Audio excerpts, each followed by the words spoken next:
Well, yeah. So I was sitting at the lounge, a cigar bar, with a buddy of mine. I'm not going to say his name. I don't think he likes to be out there too much, fine. but good buddy of mine. He's he's the operating COO. He's in operations for one of the largest recycling companies in Arizona. I think they have branches in other states too, but he's very high up in the company. And he was talking to me and kind of like we were sharing our experiences and our businesses. And he was talking to me. He was like, yeah, I had this, tragedy happen like a few years ago, and the fire broke out. A huge, gigantic fire broke out in one of our recycling plants, like our biggest recycling plant.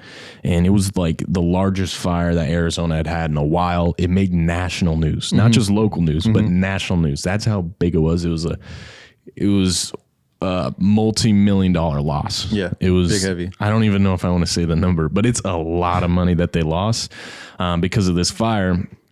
It made national news. It was like a whole tragedy, right? It was there's even more to the story, right? Like a battery somehow got in there, set it off. Fire department showed up late. Tragic. Yeah, it was tragic.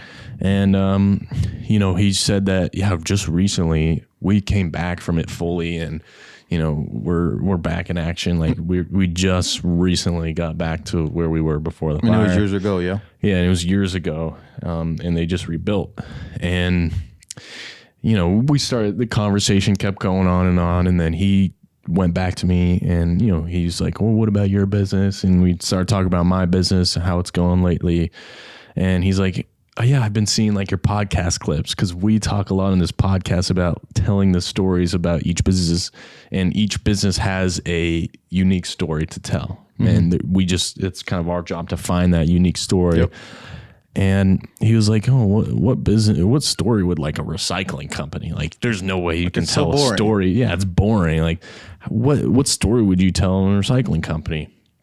And I started to tell him, but like someone else interrupted. But in my head, like, I was like, dude, you just like, you told me the story, like, and people don't want to have those negative stories associated with their business. But if you have the right team and the right production company, to help you tell that story and put it in a positive light, like what I would have done with that is I would have created, I would have told the story of this fire happening in their business, and them coming back from it, right? Like, the video starts out like there's this huge tragedy. It hooks the audience in, and yes, it might be negative, but then you bring people in the environment of your business and show them how you came back from that tragedy. Sorry. I was like, strategy. Yeah. How you came back from that tragedy. Yeah. And through that, people, you create the video in a way that the viewer roots for you. They're rooting for you. And also, it's not bad to have tragedies in your business. Nobody's perfect. Yep. And people like imperfections too. If you show the imperfections in your business, like nothing's all, flowers and dandelions. Like, every business has their struggles, and don't be afraid to show your mess ups and like how you came back from those mess ups, how you learned from those mistakes. Like, that's the stuff that translates on video, and that you can find those like unique stories to tell in each business. Yeah. And this is why we get so excited. And another reason why we make such of an emphasis to jump on camera, because every time we've jumped on camera, is it perfect? Do we have every topic written down and flowing, exactly know what we're going to talk about? No, we've gotten way better. And we were just talking about off of camera.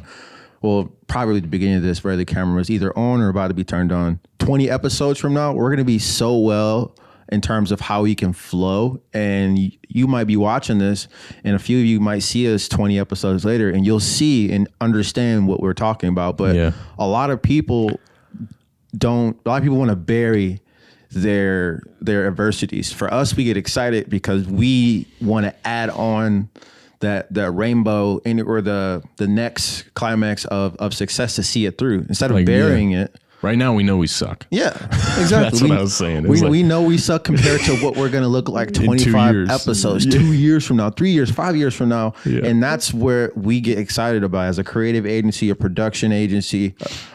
We see your adversity, we see opportunity to share the authenticity we're talking about. He said he went on a hike with Adrian, talking about authenticity. That's why people like hearing these things. And this is how you have to look at your trials and tribulations. Don't just look at sharing, oh, we have 4,000 reviews on Google that are all 5 stars. You've got a couple. Like I remember talking to Levi way before we started doing this. Not going to say names, but at the time he was dealing with adversity, somebody gave a review and then it was a crazy thing. Yeah. And he does good work, but it was like this whole spiel that he didn't have control over. But we're all going to face that adversity, but that happened long ago and he's well over that adversity. And now we're here and we're building on top of that. We're building higher and higher from that. But that was like a big thing. It was like, oh my God, what's happening? But just like that crazy loss to that client he was talking to, that's how you got to look at your business. That's how you have to look at the lows. The lows have opportunities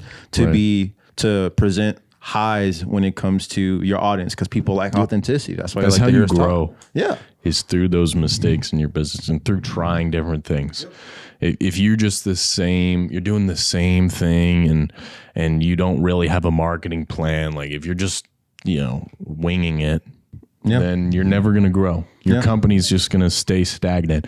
But if you try different things, you hire, you look for reviews and you try different companies and you find the right company that will, test out your marketing strategy, figure out your brand, and you try different things in marketing, you're eventually going to grow and you're going to find what works and you'll double down on that and be like, oh, now we need a shift. And you're always like, change is good in life and in marketing. Like that's the thing that people need to realize is change and adversity. If you don't have that right now in your business and in your marketing strategy, it's a problem. Yeah. You need that stuff to grow.